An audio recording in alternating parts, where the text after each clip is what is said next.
Halo semuanya, kembali lagi di Termos Sapa-Sapa edisi bulan Oktober.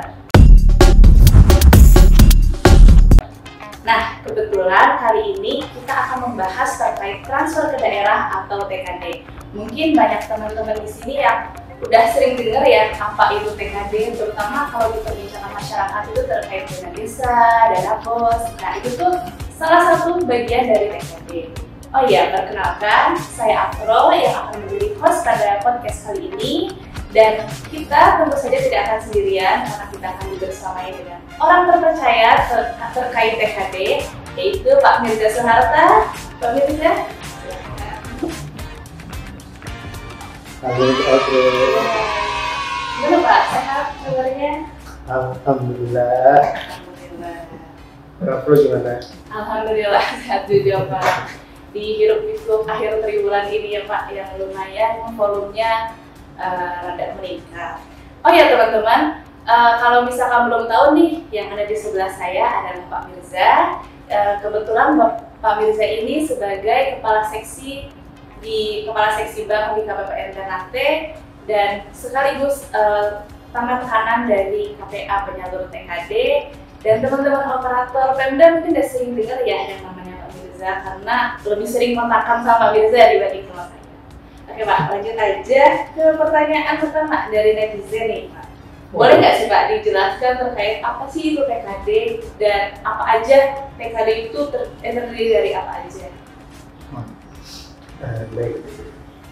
Mungkin terkait TKD atau transfer ke daerah. Jadi kalau kita melihat di postur APBN itu kan ada 3 ya, ada penerimaan, belanja, dan pembiayaan. Nah kalau kita balik lagi di sisi belanja itu nanti ada yang namanya belanja pemerintah pusat dan ada yang namanya transfer ke daerah. Nah ini transfer ke daerah ini apa? Itu adalah dana yang dialokasikan di dalam APBN yang diperuntukkan untuk transfer ke daerah gitu ya. Nanti bentuknya untuk mendukung penyelenggaraan publik pelayanan masyarakat secara umum, pembangunan fisik di daerah, penyelenggaraan pendidikan, ya dari disebutkan Mbak Afro ya, BOS, dan juga terkait penyaluran ini dana bagi hasil. Jadi kalau dana bagi hasil itu biasanya suatu Pemda mempunyai potensi pendapatan berapa yang dihasilkan berapa. Nah itu biasanya nanti kan ada persentase bagi hasil ya, buat negara berapa, buat daerah penghasil berapa, buat provinsinya berapa, terus daerah tetangganya berapa. Nah mungkin itu sekilas Mbak Afro ya terkait TKD. Intinya dana yang dialokasikan dari APBD untuk diserahkan ke Pemda. Oh, berarti ada dana dari pusat gitu ya Pak buat ke daerah untuk memajukan daerah tersebut. Betul. Nah, kalau TKD itu ada jenis-jenisnya nggak Pak? Oh iya, terkait jenis-jenisnya, jenis-jenisnya kurang lebih ada DAU atau dana alokasi umum, lalu ada DBH, dia dana bagi hasil, ada DAP, dana alokasi khusus. Ini ada 2, DAP fisik dan DAP non fisik. Lalu ada insentif fiskal, ada dana desa. Nah ini yang kenal ini yang sejauh ini yang ada di KPPN Ternate ya, yang KPPN Ternate kelola.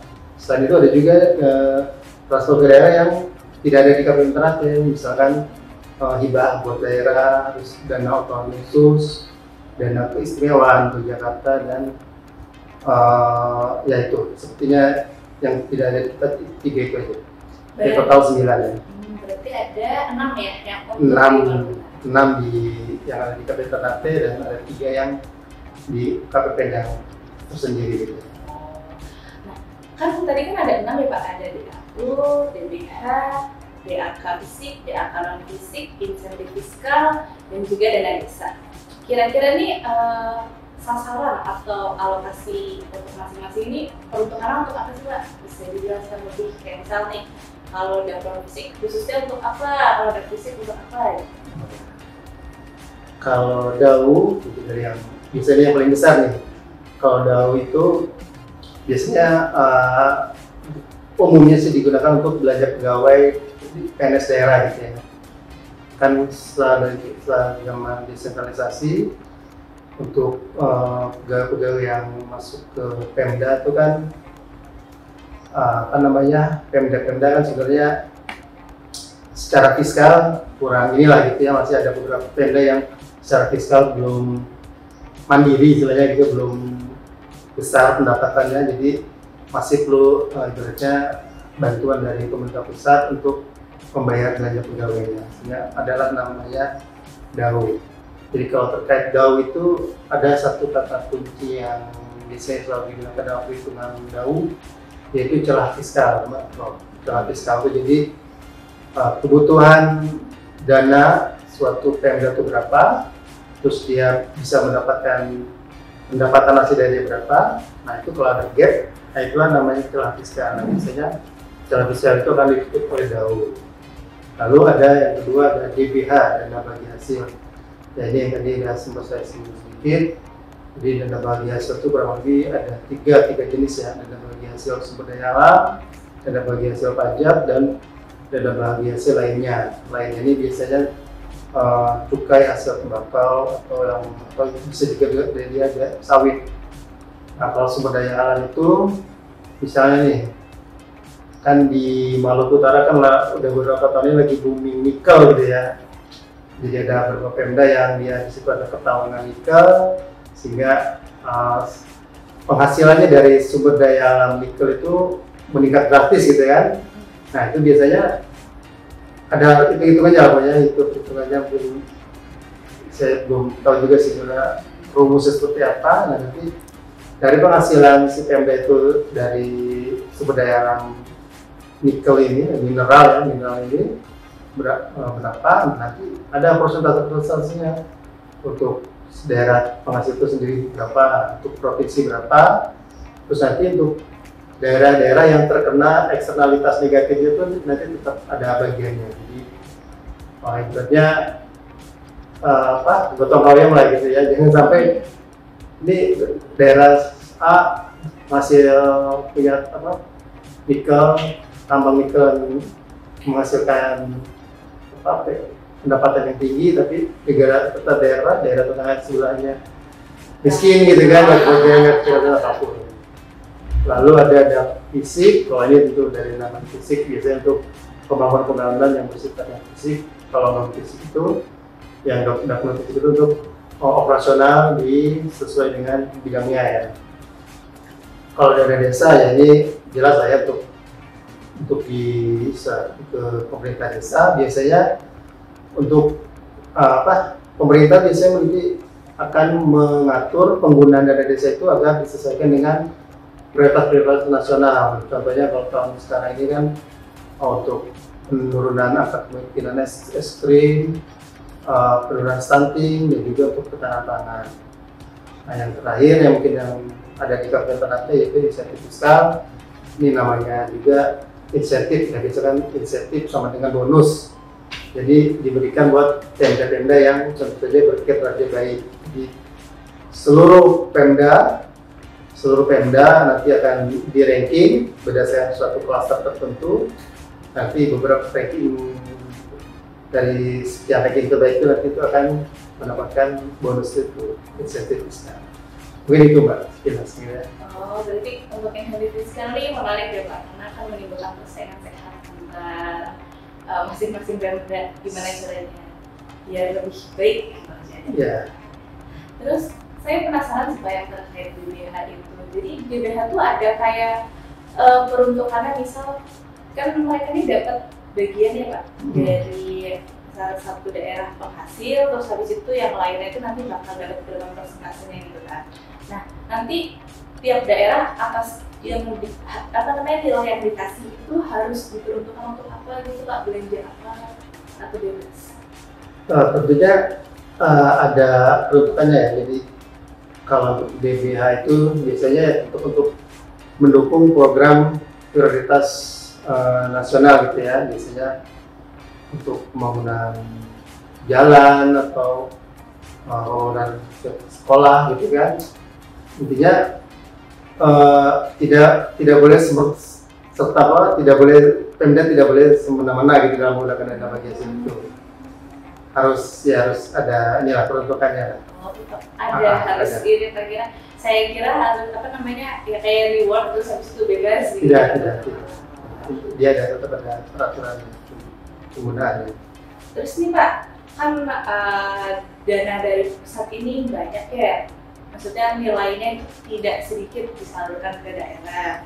Nah untuk teman-teman di pemerintah daerah ada nggak sih Pak langkah-langkah strategis agar alokasi PKD yang diberikan ini bisa tersalur secara efektif dan efisien? Kalau dari fisik harus seperti apa? Misalkan mengumpulkan apa untuk desa? Ya tentunya ya semua penyaluran ini kan tidak sekonyong-konyong gitu ya, pemerintah menyalurkan tanpa adanya syarat gitu kan, ada namanya syarat salur gitu kan.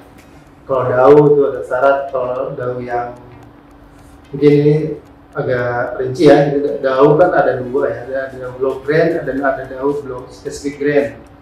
Untuk DAU block grant ini kan dia disalurkan tiap bulan. Nah itu syarat salurnya bisa berupa laporan realisasi belanja pegawai 2 bulan sebelumnya. Misalkan ini DAU bulan Oktober, misalkan ini bulan Oktober.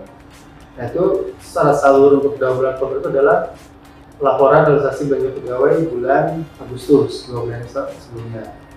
Terus ada DAU specific grant, DAU specific grant itu atau bahasa yang panjang itu adalah yang ditentukan penggunaannya.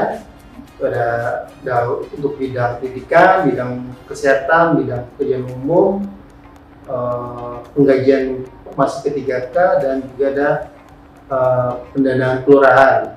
Nah ini syarat-syaratnya ada juga nih, untuk dia disalurkannya secara bertahap, tahap 1, tahap 2, atau ada yang 2 tahap. Biasanya kalau tahap 1 itu syarat-syaratnya berupa rencana penggunaan dan sama laporan realisasi tahun sebelumnya. Sedang untuk tahap 2 itu adalah tahap yang setelahnya itu laporan realisasi atas tahap sebelumnya. Lalu untuk DBH ini macam-macam juga nih. Ini DBH lebih banyak lagi jenis-jenisnya. Ada DBH SDA, itu ada DBH SDA migas, panas bumi, DBH SDA kehutanan. Lalu ada juga DBH pajak, ini mungkin kita dulu sempat singgung ya, ada DBH pajak, ada DBH pajak PPH, ada DBH pajak PBB. Ini syaratnya beda-beda lagi, macam-macam lagi nih. Intinya untuk DAU, DBH, terus DAP fisik, insentif fiskal, dan desa itu semua ada yang namanya syarat salur. Nah, bagaimana biar Pemda bisa mendapatkan transfer ke daerah itu lancar gitu ya Mbak, sesuai dengan waktu penyaluran yang tercepat gitu. Ya tentunya Pemda harus sigap dalam menyiapkan semua syarat salur itu. Mungkin itu Mbak. Oke Mbak, berarti harus kayak Pemda nih kayak tahu tanggal berapa, atau misalkan batas-batas waktu kapan ini harus segera diumumkan gitu ya Pak? Iya. Salur.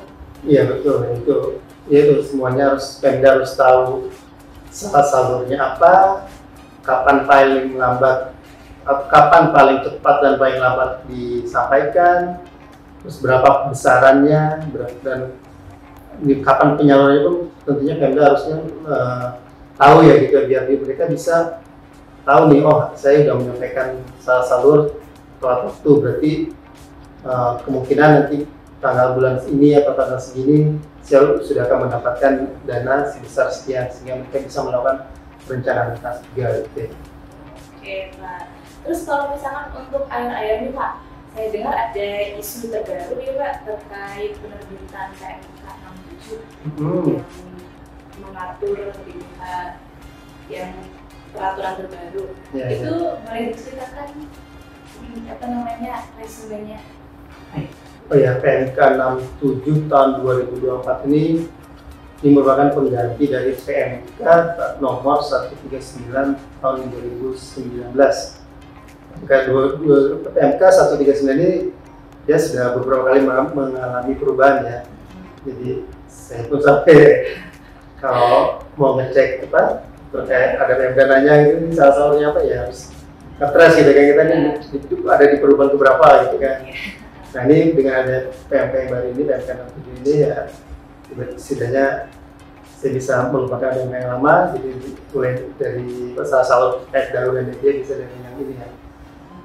Kira-kira perubahannya mungkin salah satunya adalah penyaluran ini DBH PBB yang dilakukan tekanan. Jadi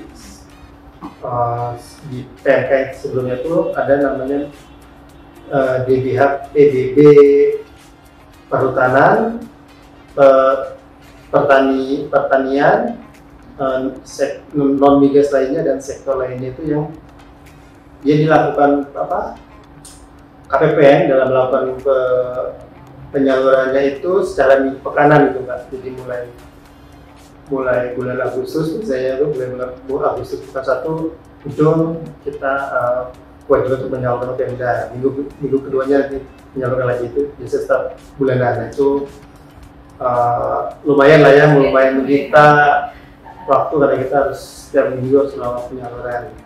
Nah di PMK yang baru ini itu sudah tidak dilakukan lagi, nanti seluruh penyaluran DBH akan dilakukan kalau saya tidak salah ya, ini saya mungkin harus 3 PMK-nya dilakukan setiap 2 bulan sekali. Nah salah satunya adalah kalau untuk yang DBH pajak itu, DBH pajak yang PPH dan PBB itu dia Pemda itu harus sudah melakukan rekonsiliasi pajak pusat atas belanja APBD. Nah itu ada lagi nih terkait rekon pajak pusat atas belanja APBD, ada lagi nih diatur di PMK ini. Kalau Pemda tepat waktu melakukan rekon ini kan dilakukannya setahun 2 kali ya per semester. Jika Pemda melakukan rekon tepat waktu 2 semester ini tepat waktu, nanti dia bisa mendapatkan alokasi DBH itu utuh. Pokoknya ya sebenarnya ini tidak cukup diceritakan mungkin dalam podcast ini ya untuk detil-detilnya. Ya intinya itu lambat terkait PMK 7 ada beberapa teknis penyaluran yang berubah, terus ada ketentuan rekon pajak yang berubah. Nah itu mungkin sementara. Oke, berarti ada banyak yang berubah ya Pak. Mungkin nanti teman-teman di sini yang terutama aparatur yang menerima, misalkan di Pemda terkait DBH, kok biasanya mingguan gitu ya Pak? Tiba-tiba jadi 2 bulan sekali, jadinya tahu kalau misalnya ada perubahan di PMK 7. Ya, jadi mungkin karena masih baru, jadi emang baru terbit di awal Oktober ini, sehingga mungkin masih dalam proses sosialisasi juga ya dari teman-teman kita di DPK. Oke Pak. Kemudian Pak, ini kan udah masuk triwulan akhir, yang mana load kerjaan nih udah mulai banyak. Yeah. Kira-kira nih apa yang bagi teman-teman di Pemda kiat-kiat nih? Kan pastinya banyak ada deadline, tanggal berapa harus apa, tanggal sekian harus apa, karena kan mengenai TKD ini banyak, ada 6 jenis tentunya. Nah, mendekati triwulan akhir ini apa yang perlu dipersiapkan Pak? Maksudnya kayak tanggal-tanggal apa yang harus diperhatikan gitu? Ya itu yang pertama mungkin diharapkan Pemda untuk mengetahui ya tadi ya tanggal-tanggal penting tadi itu ya, kapan batas waktu penyampaian surat salur DAU, kapan batas waktu penyampaian surat salur DBH, fisik dan lain-lain sesuai dengan TKD yang mereka dapatkan gitu ya. Kalau yang paling dekat sekarang Pak, apa dulu? Nah ini bulan Oktober yang paling dekat itu adalah fisik tahap 3. Tahap 2 apa?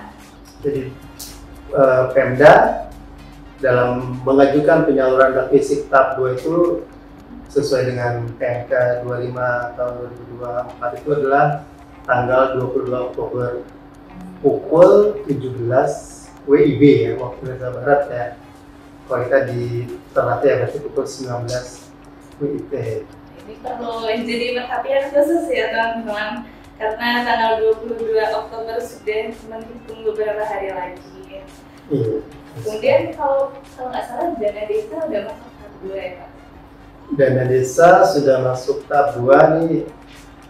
Mulai tahun ini dana desa hanya disalurkan 2 tahap, ya kurang lebih dibagi 2 aja gitu. Jadi tahap 1 paling lambat Juni, nanti tahap 2 paling lambat Desember. Jadi enak lah gitu ya, dibagi 6 bulan gitu. Tapi kalau misalkan persis tanggalannya belum terbit ya?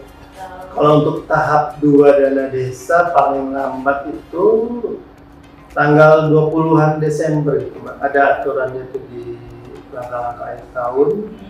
Namun nanti untuk lebih spesifik lagi, biasanya nanti teman-teman dari JBK akan mengeluarkan surat terkait ini tanggal batas waktu ya terkait langkah-langkah akhir tahun ini. Oke, kemudian kan di defisit juga ada yang namanya rekonsiliasi ya Pak. Itu ada kayak batasnya harus kapan? Nah ya, ini Mbak Proni kan pengampu fisik juga sebenarnya ya, operator di Veteran Teknik sudah tahu terkait rekonsiliasi ya. Di PMK nomor 25 tahun 2024 terkait tentang pengelolaan dana alokasi khusus fisik, ini memang ada diatur terkait rekonsiliasi sisa dana fisik. Nah, ini jelaskan dulu ya terkait sisa dana fisik ini apa ya. Jadi dana fisik ini kan sudah ada dari setidaknya ya, udah dari tahun 2018 itu udah ada ya, udah ada namanya dana fisik. Nah itu biasanya kan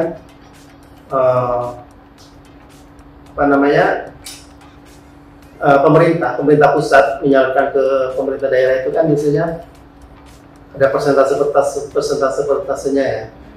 Nah biasanya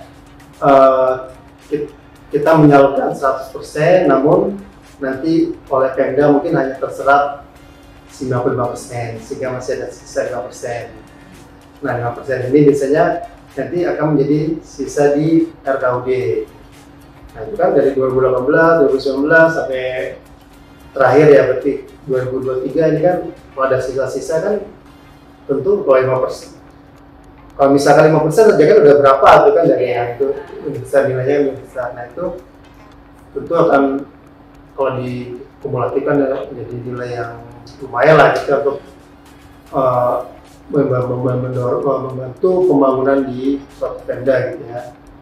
Untuk itu memerlukan namanya pertanggungjawaban juga ya, apakah sisa fisik di RKUD masih ada atau jangan sudah digunakan untuk pos-pos lain yang sebenarnya itu dilarang. Jadi kalau sisa fisik itu sesuai kayak peraturan di PMK-nya hanya bisa digunakan untuk kegiatan fisik lagi gitu. Dia tidak boleh digunakan untuk misalkan untuk perjalanan dinas, gitu kan, perjalanan dinas atau honor itu tidak boleh. Dia harus tetap digunakan untuk fisik. Nah ini di tahun ini sesuai dengan amanat yang ke-25 tahun 2024 kita juga diharuskan untuk melakukan rekonstruksi dana fisik sesuai dengan juknis yang kami terima itu kalau bisa selesai di bulan Oktober ini, namun jika tidak ya paling lambat bulan November. Dan ini kita masih berproses ya dengan Pemda di Fitra atau PTKT, ada 8 Pemda yang mudah-mudahan sesuai dengan arahan dari kantor pusat bulan November paling lambat ini bisa kita penuhi. Oke, banyak jadi Pak deadline yang mesti diperhatikan oleh teman-teman di Pemda kita semua. Betul sekali. Jadi kan tadi tuh banyak tuh deadline tanggal sekian harus apa, tanggal sekian harus apa, apalagi akhir triwulan udah mau penghujung akhir tahun, biar kita bisa segera tepat salur dan jumlahnya juga bisa maksimal sesuai dari pusat dikasihnya sekian, ya sebaik mungkin dimanfaatkan didapat oleh teman-teman di Pemda sebesar sekian juga. Tentunya juga dengan manfaatnya juga harus sebanding ya Pak. Jadi bisa dirasakan oleh masyarakat. Dikasih 1M, tentunya di masyarakat juga bisa harus merasakan dampak apa itu yang dikasih 1M ini berdampak untuk apa. apa di masyarakat. Betul Mbak, jadi terkait penyaluran TKD ini ya kita selalu mendorong Pemda agar secepat mungkin menyampaikan salah salur biar hak-hak mereka terkait TKD ini bisa cepat mereka terima, bisa segera dibelanjakan, bisa digunakan untuk membangun daerahnya sehingga cepat manfaatnya cepat dirasakan oleh masyarakat sekitar. Kalau dana misalkan nih DBH gitu ya, kan DBH itu salah satunya ya tadi ya, yang rekon pajak itu. Apabila mereka belum rekon, nanti kan DBH itu akan disalurkan, akan ditunda di akhir tahun. Nah kalau udah di akhir tahun kan ya belanja untuk tahun itu ya udah tutup buku lah ibaratnya, baru bisa digunakan untuk tahun depan. Padahal mungkin yang 12 bulan sebelumnya ada kebutuhan atau keperluan dari masyarakat yang harus segera dipenuhi. Itu sih yang perlu diperhatikan, terutama teman-teman kita di Pemda. Dan kalau misalnya untuk teman-teman di satuan kerja ini menjadi insight baru ya terkait transfer ke daerah. Oke, untuk sekian episode podcast kali ini materi terkait transfer ke daerah. Terima kasih Pak Firza untuk materinya, karena banyak informasi-informasi baru yang bisa kita dapatkan, terutama isu-isu baru tadi terkait PMK 67 dan deadline-deadline yang harus diperhatikan oleh kita semua. Oke teman-teman, karena kebetulan kita juga ingin mengingatkan kembali kalau misalkan teman-teman berkonsultasi atau kunjungan ke KPPN THT, kalian tidak perlu risau karena di KPPN THT tidak akan memungut biaya sepeserpun atau biaya layanan Rp0 karena kami telah mengimplementasikan terkait ISOSMAP atau Sistem Manajemen Anti Penyuapan. Di samping itu juga atas pengimplementasian ISOSMAP, kalau kami KPPN THT berkunjung nih ke instansi teman-teman, tentunya teman-teman nggak perlu repot-repot kayak aduh harus kasih apa, cenderamata apa, nggak perlu ya teman-teman, karena kami secara tegas menolak terkait pemberian apapun dan dalam bentuk apapun. Oke, sekian dari episode kali ini. Sampai jumpa.